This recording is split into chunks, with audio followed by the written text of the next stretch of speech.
I think the first is, depending upon how well you want to do, and particularly if you're starting a company, you need to work super hard. So what does super hard mean? Well, when my brother and I were starting our first company, instead of getting an apartment, we just rented a small office and we slept on the couch. And we showered at the YMCA, and we had just one computer. So the website was up during the day, and I was coding at night. 7 days a week, all the time.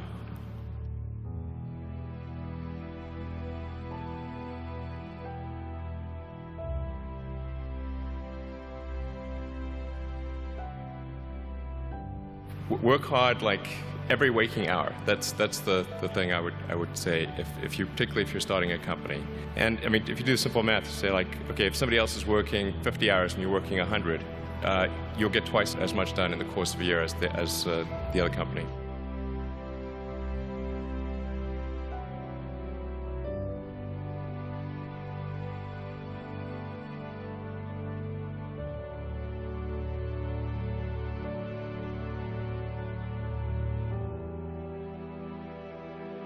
I think too is you got to make sure that whatever you're doing is a great product or service. It has to be really great. And I go back to what I was saying earlier, where if you're a new company, I mean, unless it's like some new industry or new market if it's an untapped market, then you have more ability the standard is lower for your product or service. But if you're entering anything where there's an existing marketplace against large entrenched competitors, then your product or service needs to be much better than theirs. It can't be a little bit better, because then you put yourself in the shoes of the consumer and they say, why would you buy it as a consumer? You're always going to buy the trusted brand unless there's a big difference.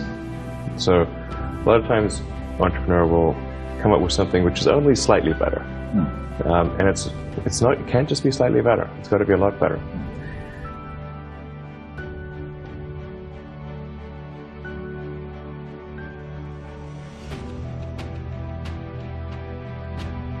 The other thing I'd say is that if you're creating a company or if you're joining a company, the most important thing is to attract great people. So either join a group that's amazing, that you really respect, or if you're building a company, you've got to gather great people. I mean, all a company is a group of people that have gathered together to create a product or service. And so depending upon how talented and hardworking that group is, and the degree to which they are focused cohesively in a good direction, that will determine the success of the company. So do everything you can to gather great people if you're creating a company.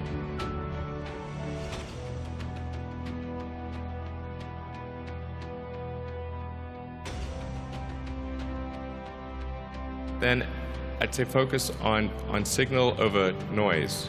A lot of companies get confused. They spend money on things that don't actually make the product better. So, for example, at Tesla, we've never spent any money on advertising. We put all of the money into R&D and manufacturing and design to try to make the car as good as possible.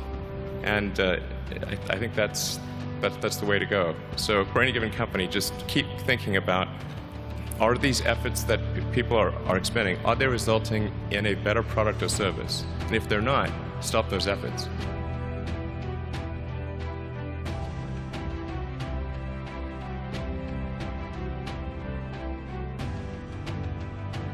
And then I think the final thing I would encourage you to do is, now is the time to take risk.